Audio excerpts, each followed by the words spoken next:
Salut à tous et à toutes, j'espère que vous allez bien. Bienvenue dans une nouvelle vidéo dans laquelle je vais faire un examen régional de l'année 2017 de la région Souss-Massa. Donc on va commencer par le texte et après on passe aux questions. Donc voici le texte, on va le lire. L'appel d'un mendiant nous arrivait de la rue. J'entendais le bruit de sa canne. C'était sûrement un aveugle. Je perdais mes babouches tous les 3 pas. Mes parents voyaient grand. Ni les vêtements, ni les chaussures n'étaient à ma taille, mais j'étais heureux. Une fois dans la rue, mon père me glissa dans la main une pièce de 5 francs et me mit entre les bras le cierge dont nous avions fait l'acquisition. C'étaient là mes 2 cadeaux de Nouvel An pour le maître d'école. Les passants que nous rencontrions me souriaient avec bienveillance. Les boutiques étaient ouvertes, les rues éclairées. Je faisais de terribles efforts pour retenir mes babouches. De loin, j'aperçus les fenêtres à auvent de notre école. Je faillis lâcher mon cierge d'enthousiasme. De grappes de lumière pendaient et transformaient cette façade habituellement triste et poussiéreuse en un décor de féerie.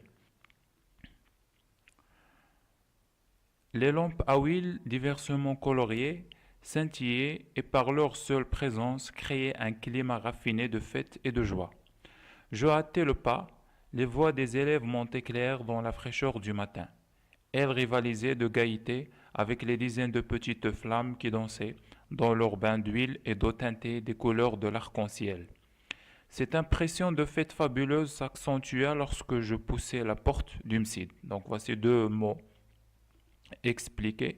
Donc le mot mendiant, c'est-à-dire pauvre, et le mot cierge ça veut dire bougie. Donc on passe maintenant aux questions. Compréhension 10 points. Donc on commence par cette partie. Donc nous avons la première question. Il s'agit du tableau, le titre de l'œuvre, l'auteur, le genre et la date de publication. Pour la deuxième question, elle est composée de 2 parties de A et de B. Pour la question A, donnez les noms des personnages dont on parle dans le texte. Le nom du père et le nom de l'enfant. Dans quelle ville se trouve-t-il? Pour la troisième question, pourquoi l'enfant perd-il ses babouches? Pour la quatrième question A, où vont le père et son enfant? B, pourquoi? Cinquièmement, quel sentiment éprouve l'enfant? Sixièmement, les voix des élèves montent claires dans la fraîcheur du matin. Dans cette phrase, le jugement est-il valorisant ou dévalorisant? Justifiez votre réponse. Donc on va répondre à ces questions. Pour la première question qui porte sur le tableau, donc on va trouver le titre de l'œuvre, La boîte à merveilles. Auteur, c'est Ahmed Sfraoui. Le genre, c'est un roman autobiographique. La date de publication, c'est 1954.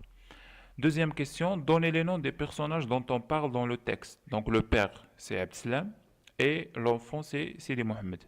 Dans quelle ville se trouve-t-il? Il se trouve à Fès, à la ville de Fès. Troisièmement, pourquoi l'enfant perd-il ses babouches? Parce que les babouches avaient une grande taille. Quatrièmement, A, où vont le père et son enfant? Ils vont au Msid. Pourquoi? Pour célébrer la fête de Ashura. Cinquièmement, quel sentiment éprouve l'enfant? Un sentiment de joie. Sixièmement, les voix des élèves montent claires dans la fraîcheur du matin. Dans cette phrase, le jugement est-il valorisant ou dévalorisant? Le jugement est valorisant. Pourquoi? Parce qu'il y a l'utilisation du modalisateur clair pour décrire les voix des enfants. On passe à la deuxième partie des questions. Septième question, recopier et compléter le tableau suivant. Donc nous avons un tableau avec des phrases. Nous allons relever le temps employé et l'infinitif du verbe. Dans la huitième question, c'est une figure de style. Je faisais de terribles efforts pour retenir mes babouches. Est-ce que c'est une métaphore, comparaison ou hyperbole? Recopiez la bonne réponse, c'est-à-dire vous allez l'écrire sur votre feuille. Pour la neuvième question, les vêtements traditionnels ont-ils encore leur place dans le Maroc d'aujourd'hui? Justifiez votre réponse. Dixième question, pourquoi doit-on être reconnaissant envers nos enseignants? Donc la neuvième et la dixième question, ce sont des questions de compréhension. Donc on va maintenant répondre. Pour la septième question, on va recopier le tableau et répondre. Donc ici, le temps employé, c'est le passé simple, le verbe glissa. L'infinitif, c'est glisser. La deuxième phrase, c'est l'imparfait qui est utilisé. Je faisais de terribles efforts. Donc le faisait, c'est le verbe. L'infinitif, c'est faire. On passe à la figure de style. Je faisais de terribles efforts pour retenir mes babouches. Alors c'est quelle figure de style? C'est bien sûr une hyperbole.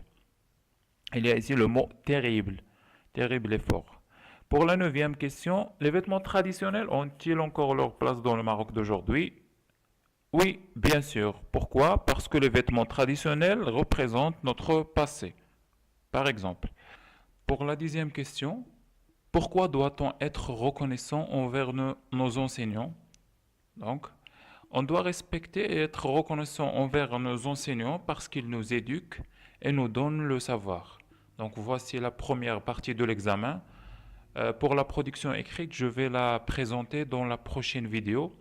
J'espère vous revoir très prochainement. Merci pour votre attention et à plus tard.